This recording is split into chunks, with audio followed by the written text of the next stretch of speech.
আসসালামু আলাইকুম সবাইকে, কেমন আছেন সবাই? আশা করছি সবাই ভালো আছেন। অনেকদিন পর আপনাদের সামনে আমি রনি ফ্রম দারকা। অনেকদিন পরেই সবাই একসাথে হওয়াতে ভাবলাম একটু ঘুরে আসি। তোমার হেলমেট নিছে কিটা? বন্ধু কাও হেলমেটের কি হয়েছে? তোমার হেলমেট কি চুরি হয়েছে? তোমার হেলমেটে চুরি হলো কিভাবে? শিববাড়ি গাড়ির উপর আসলে চলে গেছে। তা কষ্ট পারে না বন্ধু, আরেকটা পাবা, কোনো সমস্যা নাই। তোর চুলের অবস্থা কি? কাদা কাদা বালি বালি হয়ে গেছে। আজকে আমার বন্ধু সাবিনের হেলমেট শিববাড়ি থেকে চুরি হয়ে গেছে। কত সুন্দর একটা গাড়ি, গাড়ির সাথে আজকে হেলমেট নাই। হেলমেট চুরি হয়ে গেল। তুমি কিছু বলবা?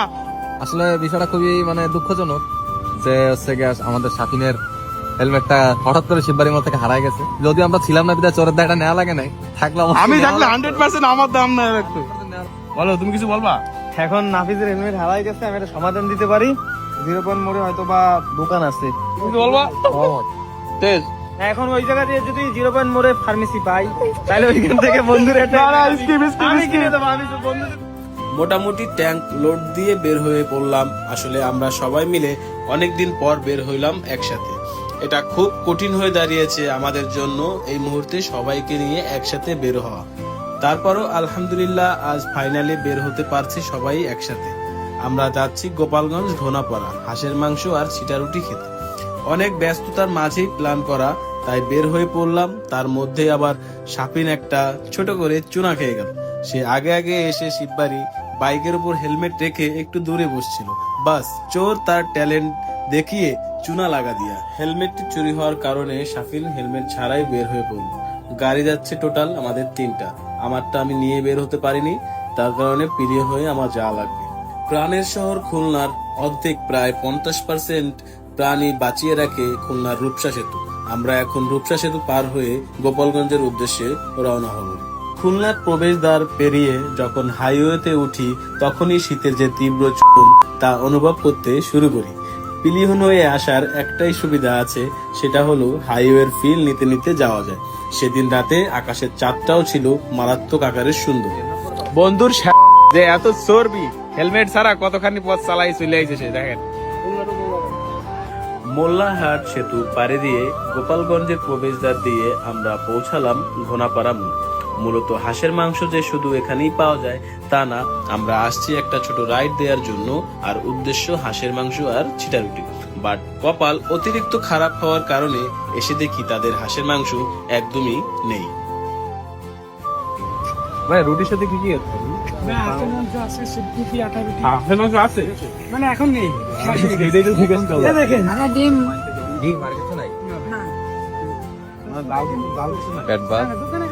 ভাই কষ্ট কষ্ট কষ্ট আছে। সৌরভ কিছু বলার খুলনা থেকে ঘোনাপাড়া এসে ডিম আর আটা রুটি, ডিম আর আটা রুটি। রাজা খুলনা থেকে ঘোনাপাড়া এসে ডিম আর আটার রুটি, ওইখানে ভাপা পিঠা আছে। Let's go. যাক, মন খারাপ করে একদমই লাভ নেই। যেহেতু এত পথ পাড়ি দিয়ে আসলাম, খালি মুখে এখান থেকে যাওয়া যাবে না। ঠিক তার পাশেই দেখলাম গরম গরম নানা রকমের পিঠা। আমার খুব পছন্দের পিঠা হচ্ছে ভাপা পিঠা, বাট আসলেই কপাল খারাপ নিয়ে গেছিলাম, তাই ভাপা পিঠাও শেষ। দেখি দেখি তোমার গলায় কি, গলায় কিছুই যায় না, গলায় কি দেখি। গলায় কিছুই যায় না। কি দরকার? 100 টাকা সানির পকেটে মেলাগুলো আছে। অনেক ভিড় থাকার কারণে একটু লেট হচ্ছিল আমাদের পেতে। দাঁড়িয়ে দাঁড়িয়ে দেখতে থাকলাম কিভাবে তারা তৈরি করেন। আর এদিকে একটু বেশি ঠান্ডা লাগতেছিল খুলনার থেকে।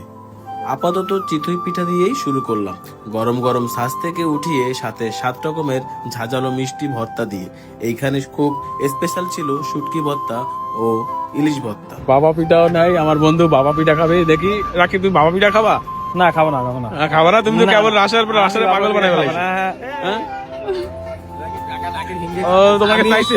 বাবা পিঠা ভাগে পাইছি। দাঁড়া 1 মিনিট, তোমার কাছে ও চাইছে? আমার কাছে চাইছে এবং আচ্ছা। আমি একটা পিঠা ভাগে পাইছিলাম। আচ্ছা। পিঠা শেষ। আচ্ছা। এখন আমি তো সেটা খেয়ে ফেলছি। এখন কি করবো? এখন আমার বন্ধু আইছে, যেহেতু আমি বন্ধুকে বলছি সকালবেলা তুমি আমার সাথে দেখা করে আমি জাপিতে ধরবো। ওই যে আমার পিঠা রেডি না না, ওইগুলো তুমি ক্যামেরা করো ওই যে সকালবেলা তোমার জন্য দাপিতে ভালো বাবা পিঠা রেডি হবে। খাবো না নে, আমার বাকেটটুকু আমার বন্ধু রনির দিয়ে দিত। লুল্লু চোরা গরম থাকবে, লুল্লু চোরা দিয়ে দিত। সদ্য সদ্য তো বাবা পিঠা গরমই থাকবে, খালি কালার হলুদ থাকবে। অবশেষে 15 মিনিট দাঁড়ানোর পর আমরা পিঠা পেলাম। শীতের সময় গরম গরম পিঠা খাওয়ার মজাই আলাদা।